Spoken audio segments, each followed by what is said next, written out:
All right, I'm back today with the mental health awareness talks, and I've asked Allegra Grice to come on and talk to us. But first, I wanted to give you, if you've never seen one of these videos before, the reason why I do these is to bring awareness to the importance of mental health, in my opinion.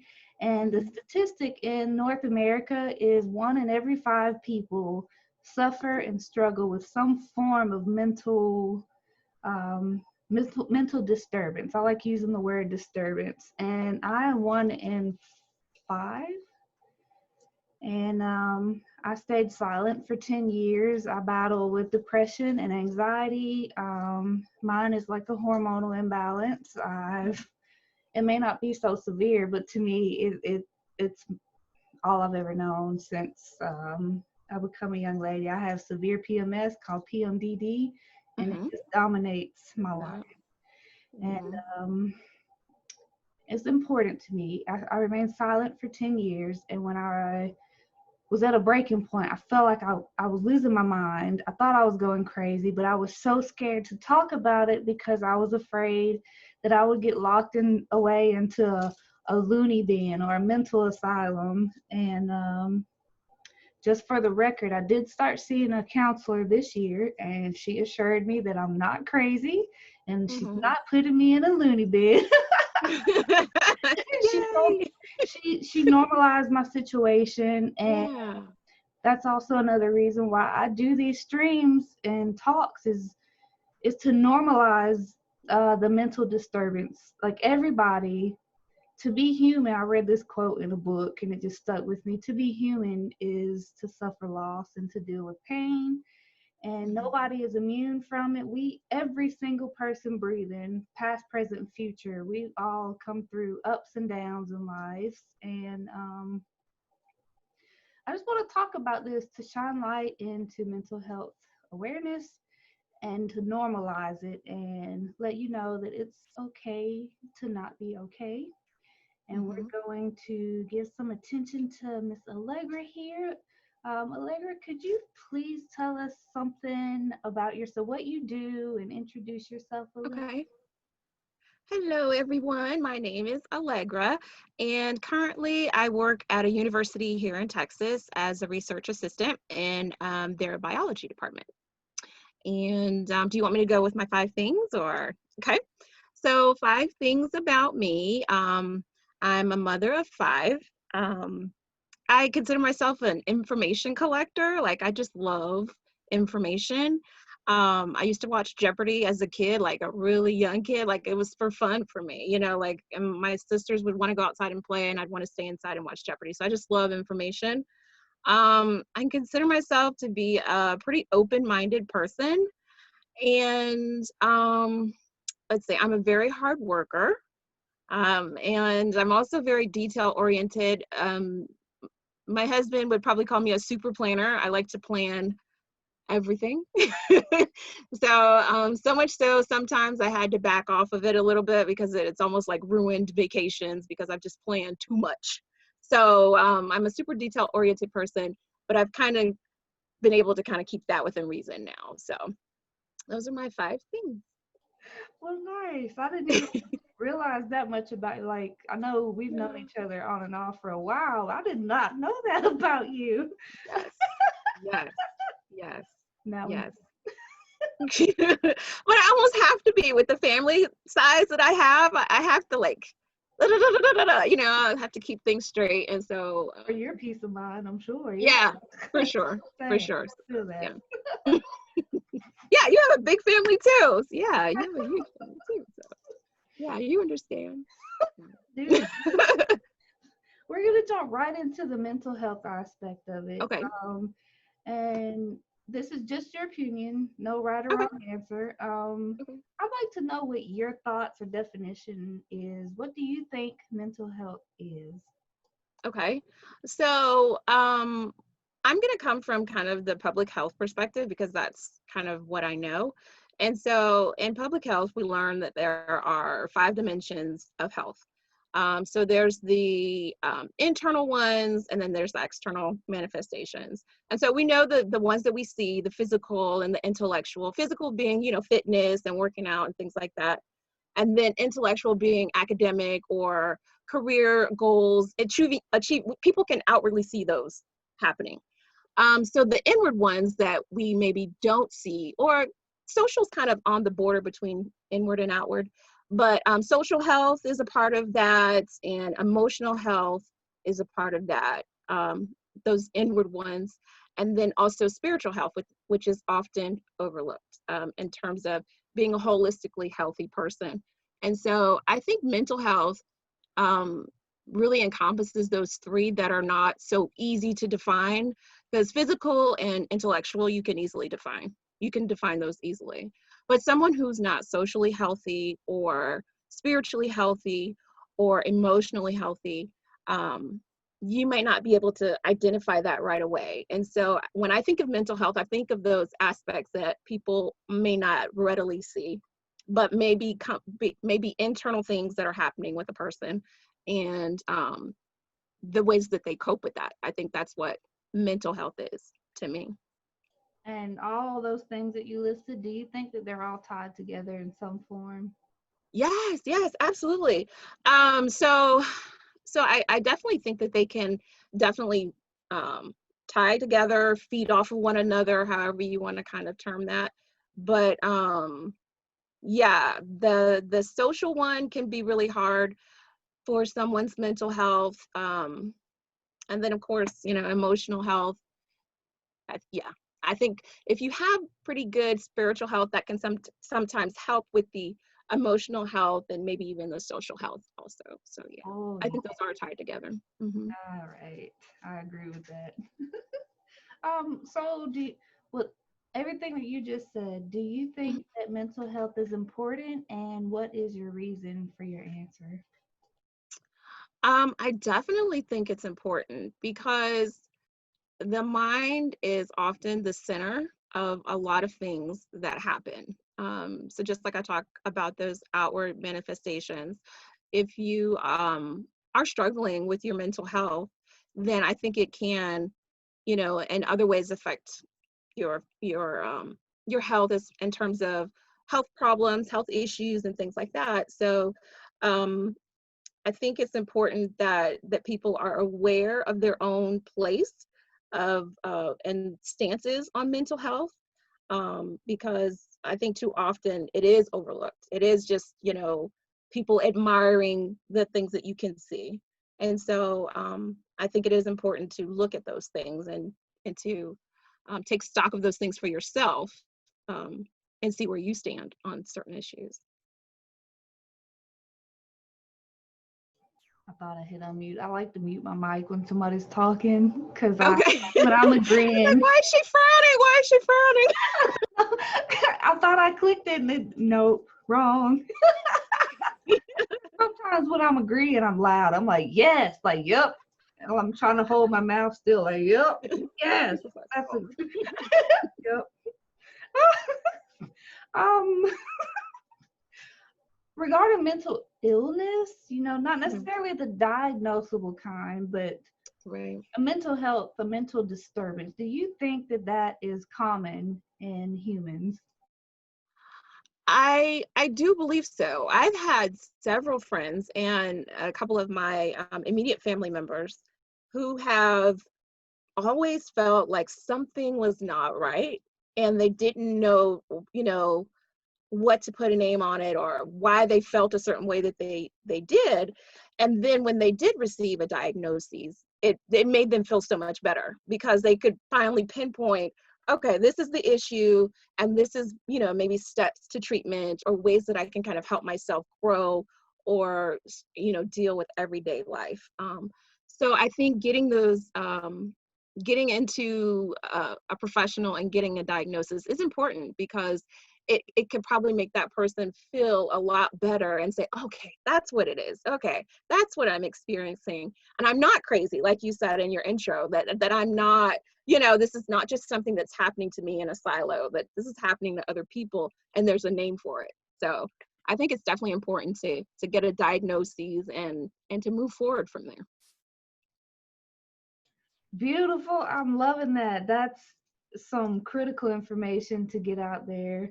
And that's going to lead up to the next question about Okay. stigma. Some Mm, people don't get treatment or like deceive themselves mentally. Oh, nothing's wrong. I'm fine. But mm-hmm. internally, they're a mess. Right. So, why do you think that there is such a stigma about mental health and seeking help for it? Mm-hmm. I think in the general population, there is a stigma in general. Um, and I'll say for the general population, I think it's just maintaining that facade of I'm fine, I'm okay, and there's nothing wrong with me, and I'm fine, I can handle it, I can deal with it. I will go even a step further to say that in the Black or African American community, there is also even more so a stigma um, with getting help for mental health disturbances and issues.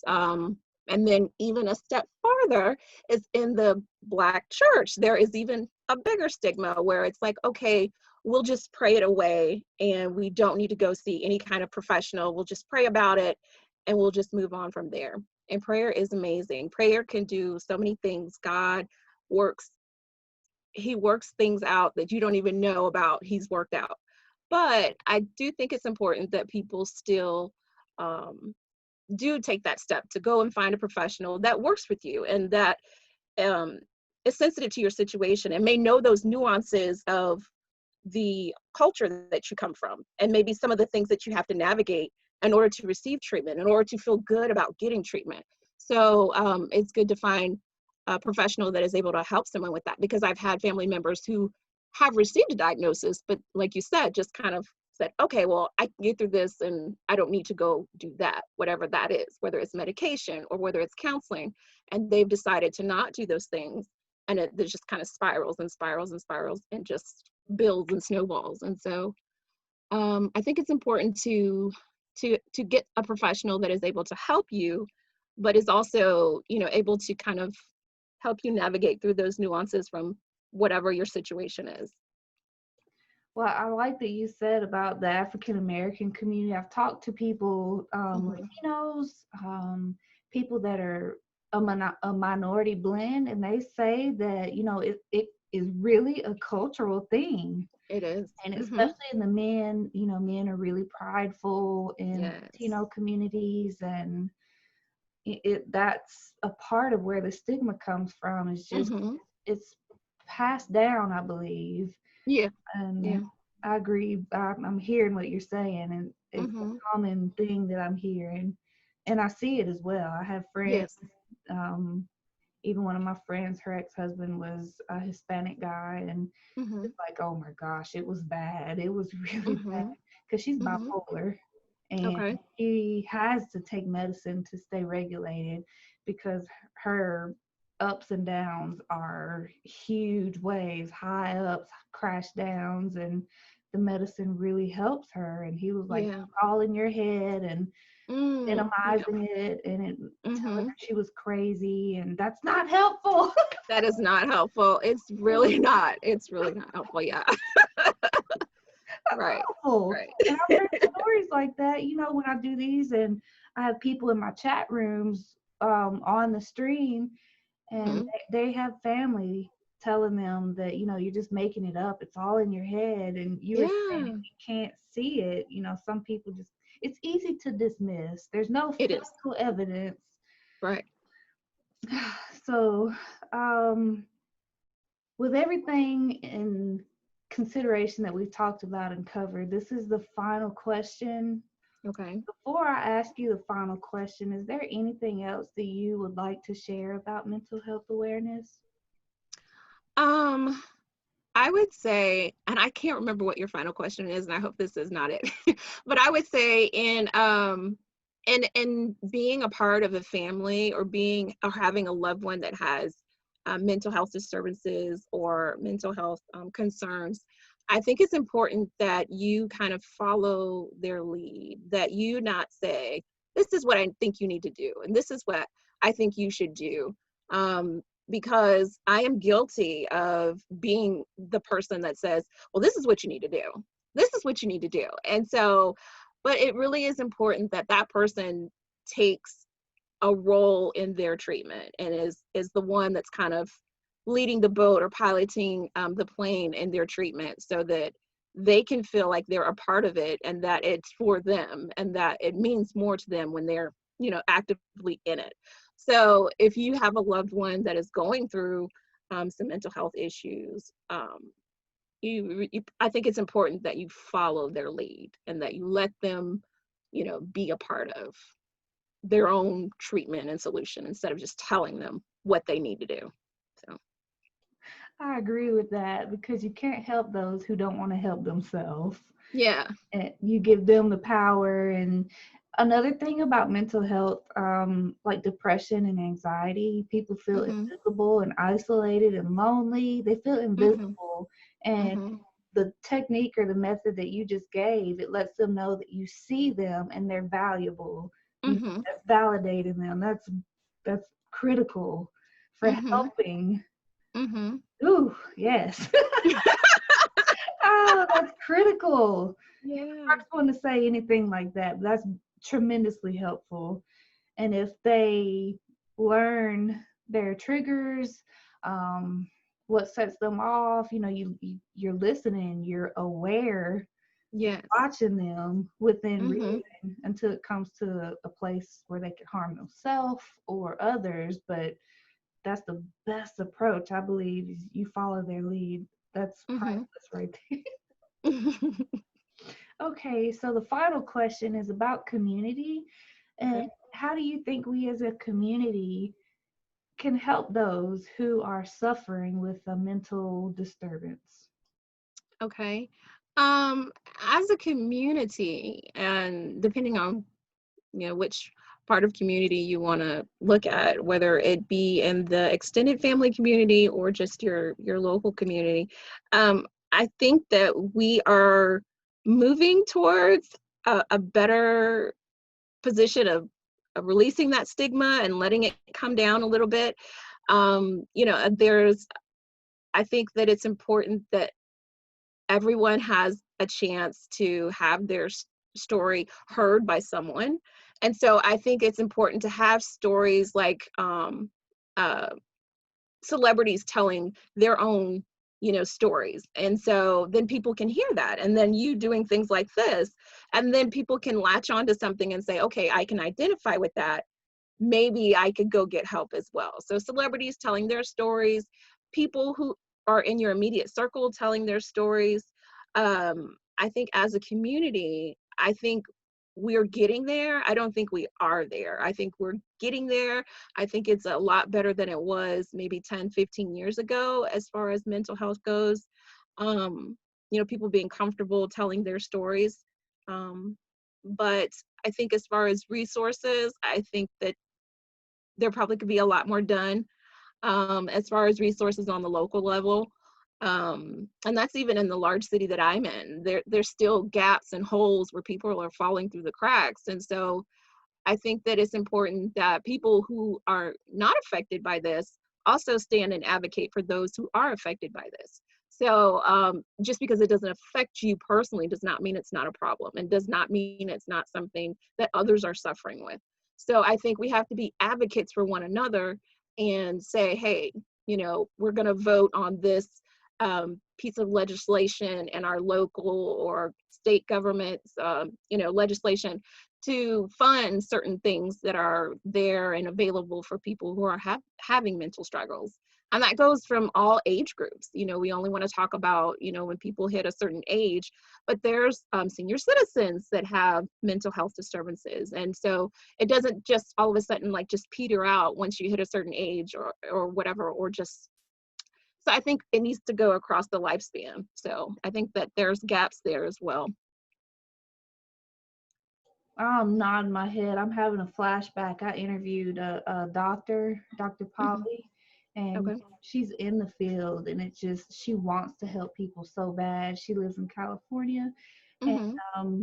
she's just saying that there's a lack of support from legislate, people need to get in and push for it. The people need Yeah. to step up and take action Yep. in order, because Absolutely. like in school systems and environments such as that, one of the first cutbacks is counselors. Counselors. That's Yeah. scary. Mm-hmm. I talked to Yeah. some counselors growing up, and I'm just like, it blows my mind. Yeah. Yeah. That they and then the counselors are so overworked and Yeah, they're doing, the job of three people and they're one person. So I definitely, if anything, think that we probably need more counselors in our schools. Yeah.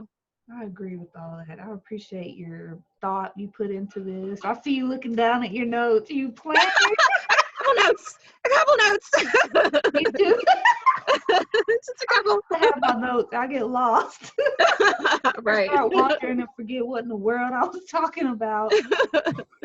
Yeah. Well, thank you so much for your time and for Yes, helping me absolutely. speak out. And I just really pray. I have bathed this over in prayer again, that it at least touches one person and Yeah. encourages and lifts somebody up. That, Hmm.